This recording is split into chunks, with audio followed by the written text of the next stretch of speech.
मायके की पसंद वर्सेस खुद की पसंद का ससुराल। दोपहर का समय है। रमेश के घर के लिविंग रूम में गायत्री सोफे पर बैठी चाय पी रही होती है। सुषमा उनके पास ही बैठी है और कोमल किचन में काम कर रही है।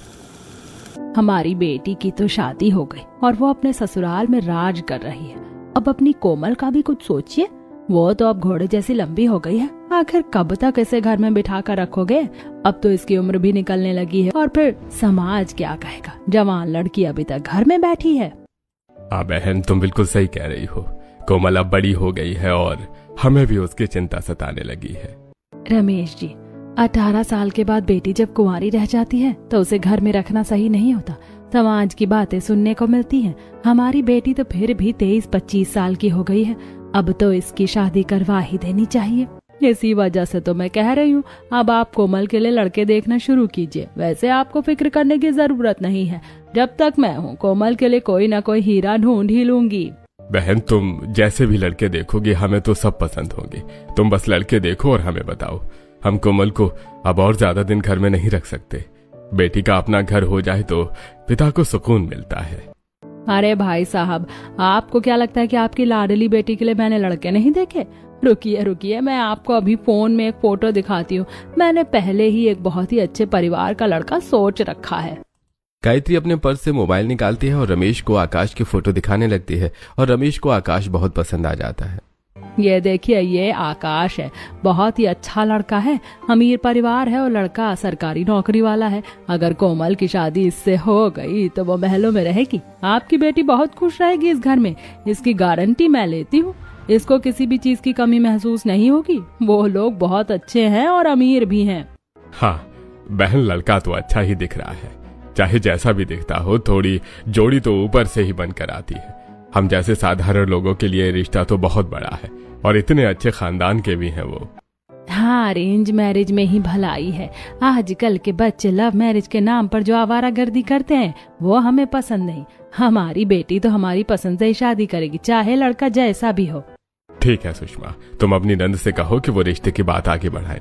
हम चाहते हैं कि सब कुछ जल्दी हो जाए तो चट मंगनी पट ब्याह हो जाए। ऐसे ही आज का दिन निकलता है। अगले दिन आकाश अपने माता पिता के साथ कोमल को देखने जाता है।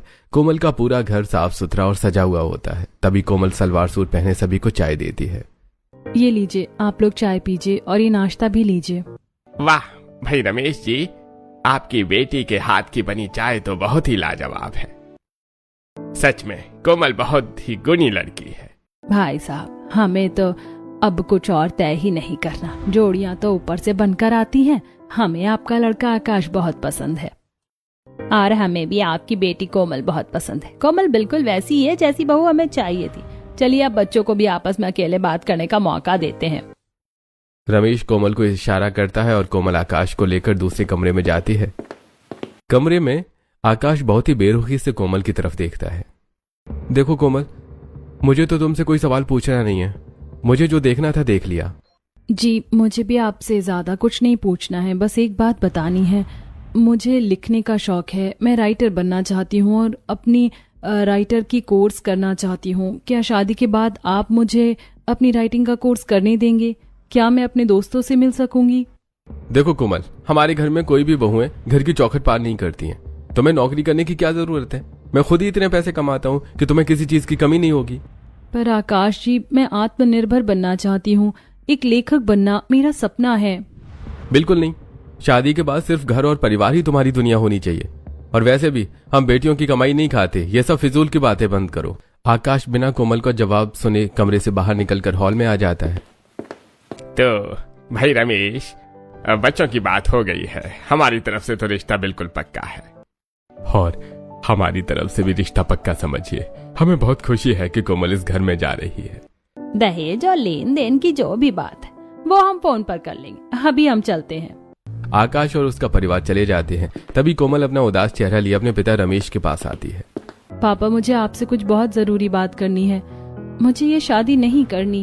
ये तुम क्या कह रही हो कोमल? इतना अच्छा रिश्ता आया है और तुम मना कर रही हो। पापा, आकाश जी बहुत सख्त हैं। उन्होंने अभी से ही मुझे नौकरी करने के लिए मना कर दिया है। मुझे डर है कि शादी के बाद वो मुझे घर से बाहर नहीं निकलने देंगे। प्लीज पापा, ये शादी मत कीजिए। कोमल, मेरी कही हुई बात पत्थर की लकीर होती है। मैंने उन्हें जुबान दे दी है।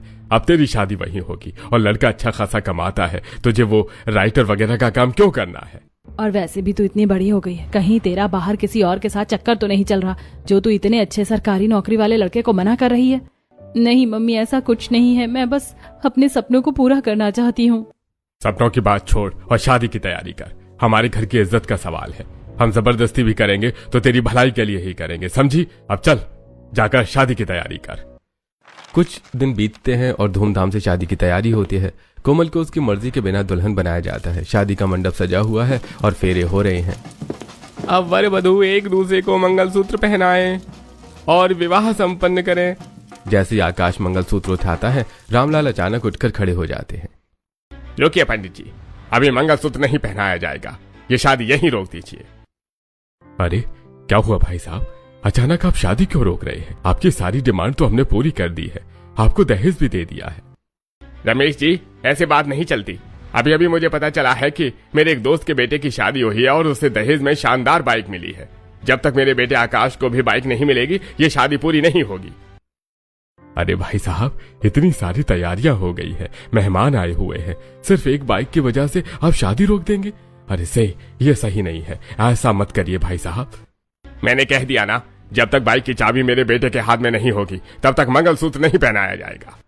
रमेश बहुत घबरा जाता है और वो घर की इज्जत बचाने के लिए अंदर जाता है और 10 लाख रुपए लाता है जो उसने लोन पर लिए थे। वो तुरंत अपने कुछ आदमियों को भेजकर बाइक मंगवाता है। ये लीजिए बाइक की चाबी, मैंने बाइक मंगवा दी है, अब प्लीज मेरी बेटी का मंगलसूत्र पहना दीजिए। चलिए ठीक है, आज हमें बाइक मिल गई है, अब ये शादी पूरी हो सकती है। आकाश, अब रस्म पूरी करो। आकाश कोमल को मंगलसूत्र पहनाता है। शादी की रस्मों के बाद विदाई का समय आता है। कोमल अपने माता पिता से लिपट कर रो रही है। चलिए भाई साहब, अब ये रोना धोना बंद कीजिए, हमें पैसे दीजिए, हमें विदाई करके कोमल को लेकर जाना है, मुहूर्त बीता जा रहा है। जी, ये लीजिए विदाई के पैसे। रमेश जी, इन पैसों में 3 लाख रुपए कम है, आपने हमें 3 लाख रुपए और देने का वादा किया था। भाई साहब मेरी बात सुनिए, ये इज्जत की बात है, मेरे पास अभी इतने ही थे। मैं हाथ जोड़ता हूँ, आप कोमल की डोली उठने दीजिए, मैं आपके पूरे 3 लाख रुपए कुछ ही दिनों में आपके घर भिजवा दूंगा। ठीक है, पर याद रखना, जब तक पैसे नहीं आएंगे कोमल को वो इज्जत नहीं मिलेगी। हमें आप पर पूरा विश्वास है, इसलिए अभी हम ले जा रहे हैं। कोमल की विदाई हो जाती है। कोमल अपने ससुराल पहुंचती है और उसका गृह प्रवेश होता है। कोमल बहुत डरी हुई है और रात को अपने कमरे में जाकर सो जाती है। अगली सुबह उसकी पहली रसोई की रस्म है। ये कोमल 3 लाख रुपए दहेज में कम लेकर आई है। रमेश ने पैसे तो नहीं दिए, पर मैं इसे वसूलना जानती हूँ। 2 दिन इसे ऐसा परेशान करूंगी कि इसके माता पिता खुद पैसे लेकर यहाँ आएंगे। कोमल रसोई में खाना बनाने की तैयारी कर रही है और वो मिक्सी इस्तेमाल करने की कोशिश करती है। ये क्या कर रही हो? मिक्सी क्यों इस्तेमाल कर रही हो? मम्मी जी, मुझे मसाले पीसने थे इसलिए। दहेज में तो इतने पैसे कम लेकर आई हो और यहाँ बिजली फूकने चली हो। अगर दहेज पूरा लेकर आती तो मिक्सी चलाने की इजाजत देती। अभी बिजली नहीं आ रही, चुपचाप ये मिक्सी बंद करो और हाथ से मसाले पीसो। जी मम्मी जी, मैं हाथ से पीस लेती हूँ। और सुनो, रसोई में खाना नहीं बनेगा। घर के पीछे जो आंगन है वहाँ चूल्हा जल रहा है, जाओ और वहीं चूल्हे पर खाना बनाओ। हमारे यहाँ रस्म है कि पहली रसोई चूल्हे पर ही बनती है। कोमल बहुत ज्यादा परेशान हो जाती है। पसीने में लथपथ होकर वो चूल्हे पर लकड़ियां जलाकर खाना बनाती है। धुआं उसकी आंखों में जा रहा है। जैसे तैसे वो खाना बनाकर सबको परोसती है। ये क्या बनाया है? बिल्कुल बेस्वाद खाना है। क्या आपने मायके से यही सीख कर आई हो? ना पैसे लेकर आई है, ना ही इसे खाना बनाना आता है, गरीब कहीं की। शायद इसके मायके में मसाले खत्म हो गए होंगे, इसीलिए कम डाले हैं। इसे कुछ नहीं आता। कोमल चुपचाप अपनी बेइज्जती सहती रहती है।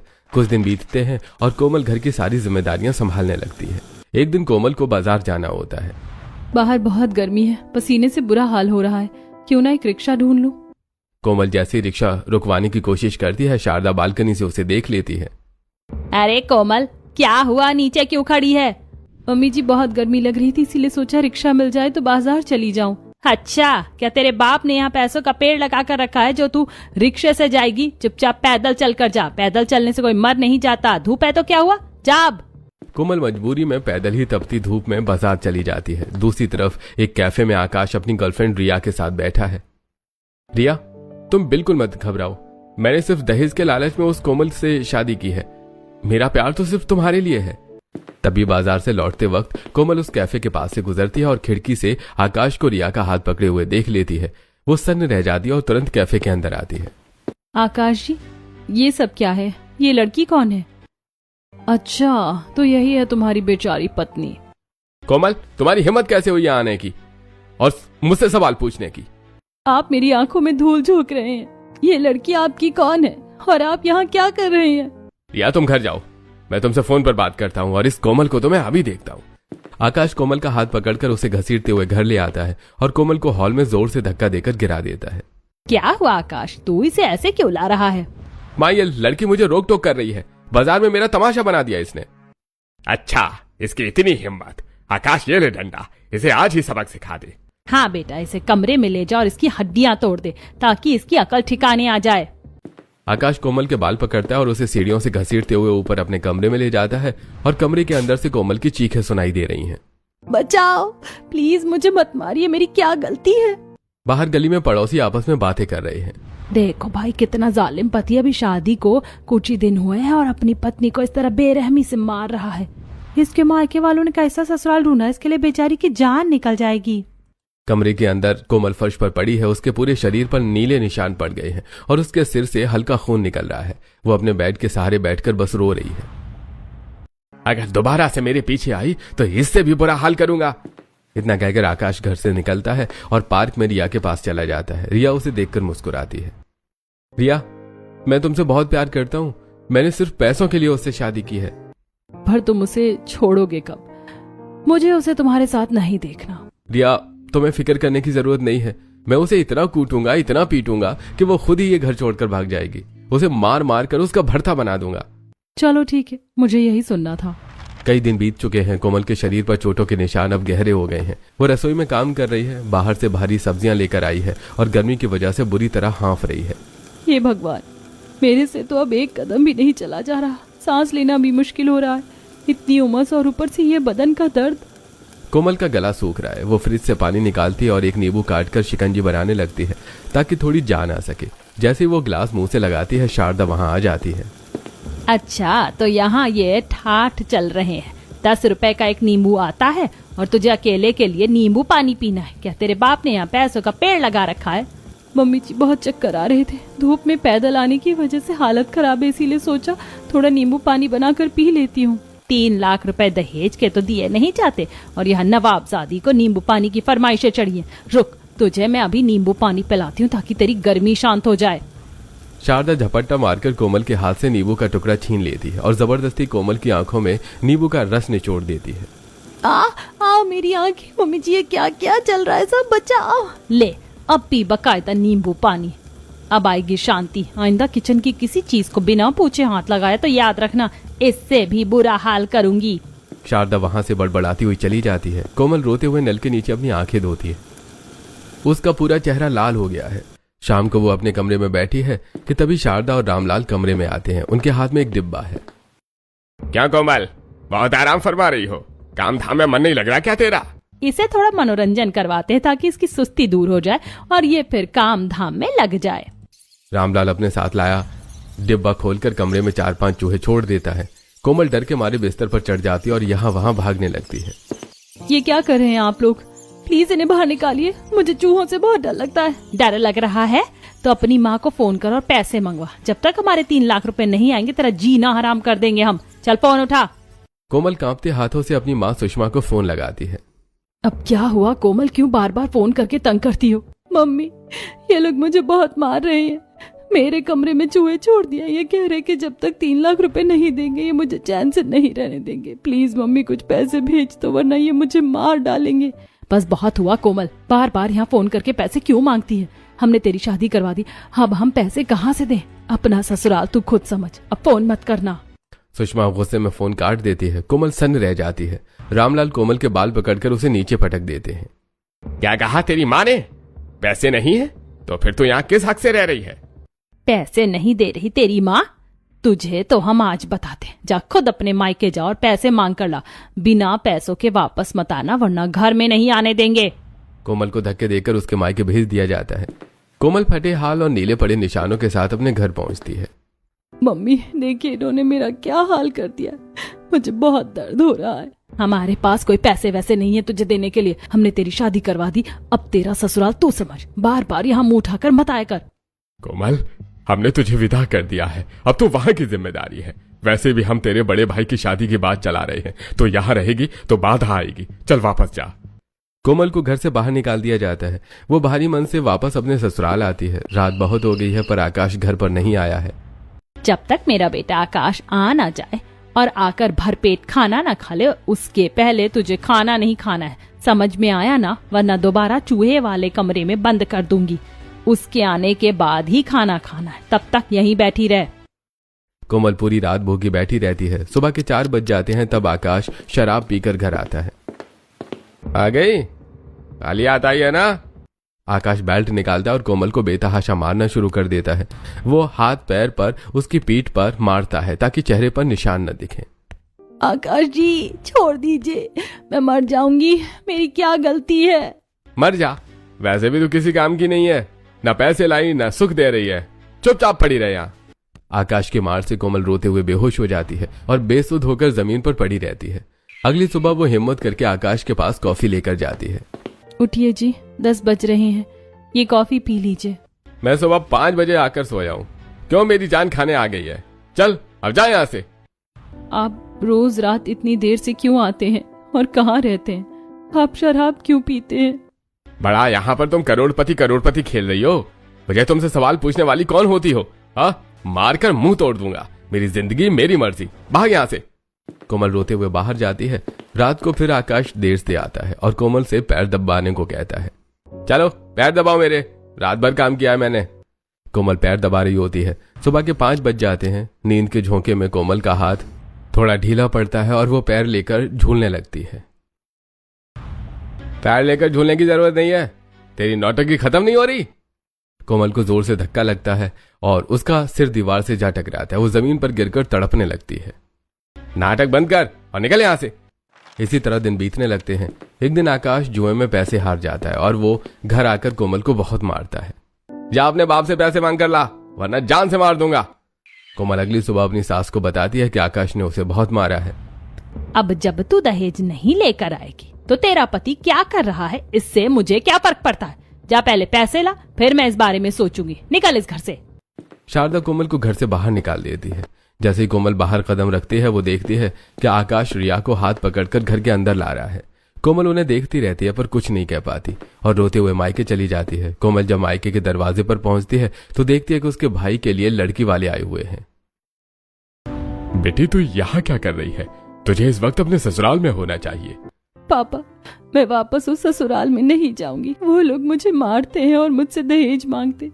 इस बार तो मुझे मारकर दहेज लेने के लिए भेजा है। तू झूठ बोल रही, जरूर तूने कुछ गड़बड़ की होगी। जब मैंने तुझे फोन पर मना कर दिया था तो तेरी हिम्मत कैसे हुई घर आने की?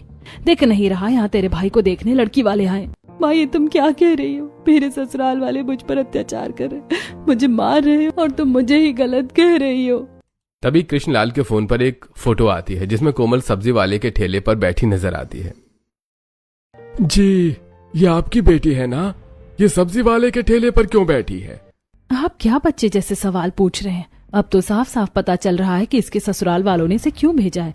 जहाँ मुंह काला करवाएगी वहाँ ससुराल वाले घर में रखकर आरती थोड़ी उतारेंगे। हाय तौबा तौबा, अरे देखो इनके घर की बेटियों के लक्षण कैसे हैं। अरे फटे कपड़े, बिखरे बाल। अगर बेटी ऐसी है तो बेटा कैसा होगा? हमें यहाँ शादी नहीं करनी। लड़की वाले वहां से चले जाते हैं। रमेश तुरंत रामलाल को फोन करता है। रमेश जी, अपनी बेटी को दोबारा यहाँ मत भेज देना। वो कुलक्षणी है, किसी और के साथ मुंह काला करवा कर आई है। हमारे पास उसकी फोटोज हैं। रमेश और सुषमा कोमल पर टूट पड़ते हैं। कोमल, यहाँ झूठ बोलकर झूठे आंसू बहाने की जरूरत नहीं है। तूने हमारी नाक कटवा दी, खुद ऐसी हरकतें करती है और पति पर आरोप लगाती है। पापा, ये फोटो नकली है, ये AI से बनाई गई है। चुप कर, जा अपने पति के पैरों में गिर, उससे माफी मांग। बेटी की डोली मायके से उठती और ससुराल से अर्थी। जा यहाँ से और जाकर अपने परिवार वालों से माफी मांग।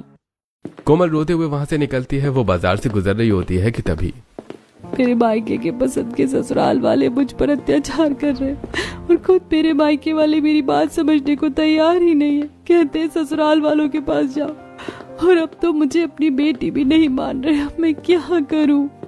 कोमल रोते हुए एक पेड़ के सहारे झुंझुड़ कर बैठ जाती है। तेरे पास के कैसे के बाहर अपने दोस्त से बात कर रहे हैं। विशाल की नजर कोमल पर पड़ती है। अरे विशाल, वो देख, वो तेरी 12th क्लास की क्रश है ना कोमल?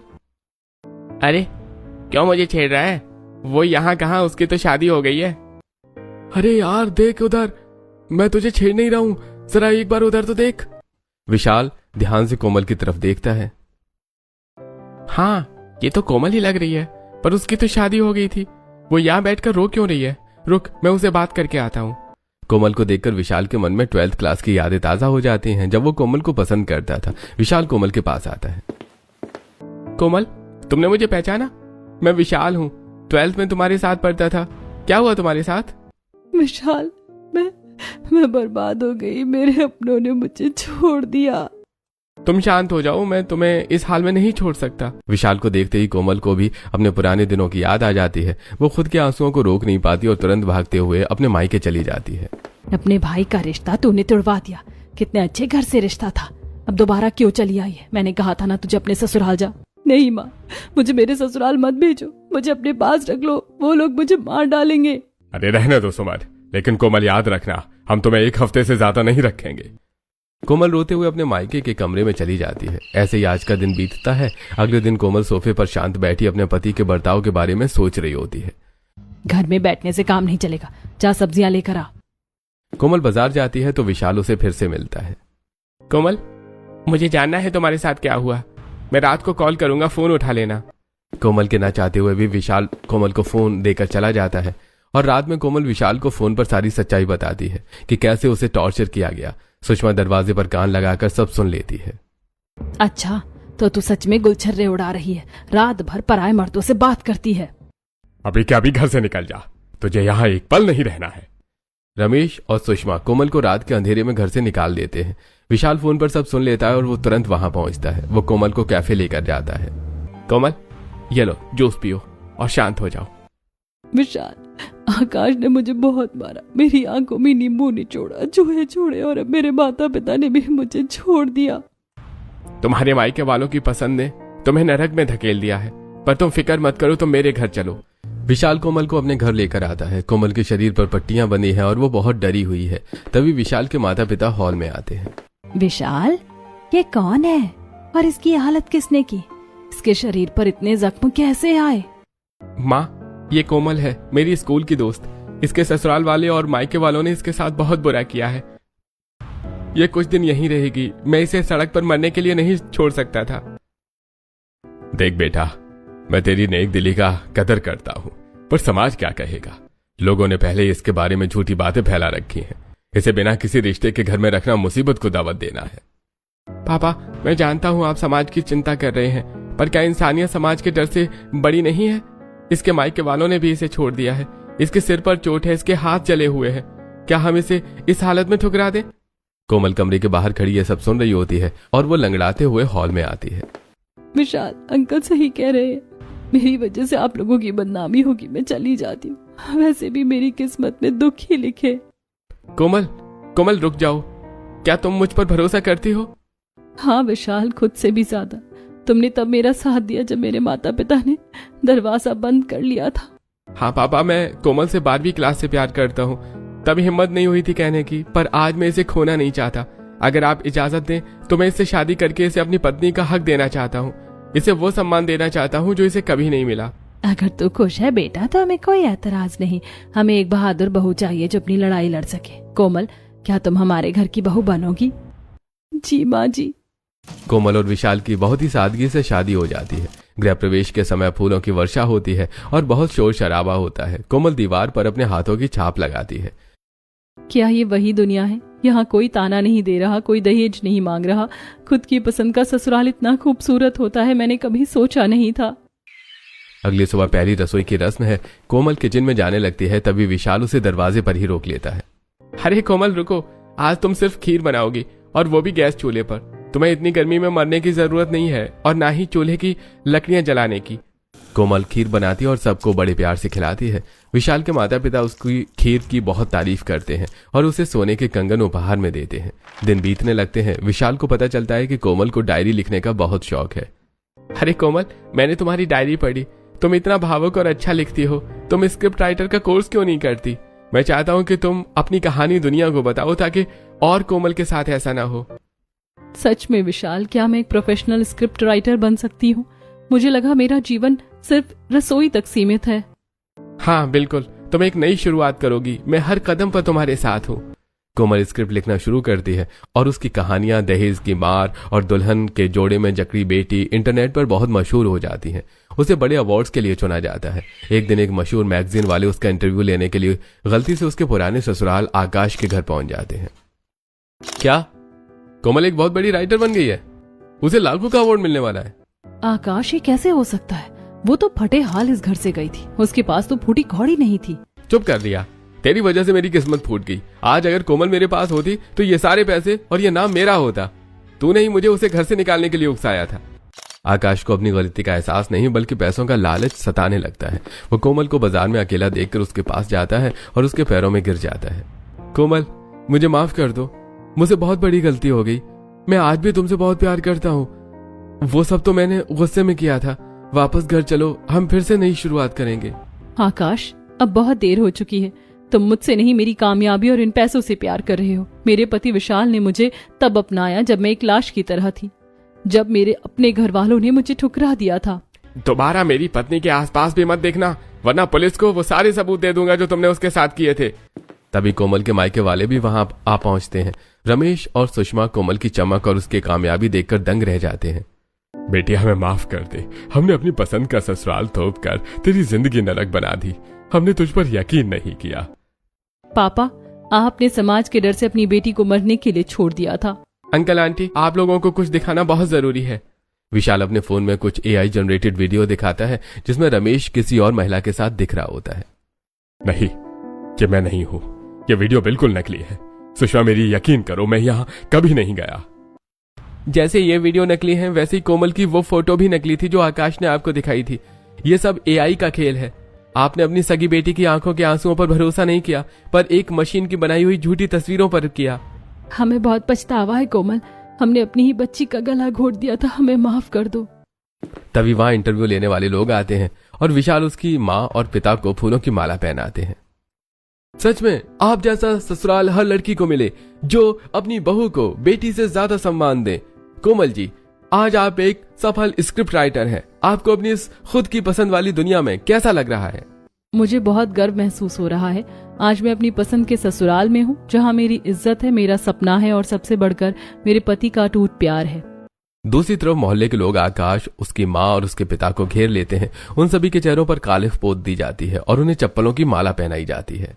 दहेज लोभी कहीं के, बहू को मारते और झूठे इल्जाम लगाते और खाओ चप्पल। ये लो तुम्हारा असली दहेज। अब इसी काली के साथ पूरी दुनिया में अपना मुंह दिखाओ। आकाश और उसके घर वाले मुंह छिपाकर भागते हैं। कोमल विशाल का हाथ मजबूती से पकड़कर अपने घर की ओर बढ़ती है। विशाल, तुम सच में मेरी जिंदगी का सबसे खूबसूरत फैसला हो। तुमने मेरे बुरे वक्त में मेरा हाथ पकड़ा और मेरा बहुत साथ दिया। हमारे रिश्ते को अब कभी किसी की नजर ना लगे। अब सिर्फ खुशियां होंगी कोमल। तुम्हारी लेखनी अब दुनिया को रोशनी देगी। देखना तुम कितनी मशहूर हो जाओगी। कोमल अपने नए और प्यारे ससुराल में खुशी खुशी रहने लगती है। उसके मायके वाले शर्मिंदा होकर वहां से चले जाते हैं। कोमल की सफलता अब हर उस लड़की के लिए मिसाल बन जाती है जो अपनों के गलत फैसलों का शिकार होती है और उन्हें बहुत हिम्मत मिलता है कोमल की जिंदगी का सच्चाई जानकर। जब मायका चुनता है ससुराल तो क्या बहू की इच्छाएं दब जाती हैं या खुद की पसंद का ससुराल उसकी पहचान को निखारता है?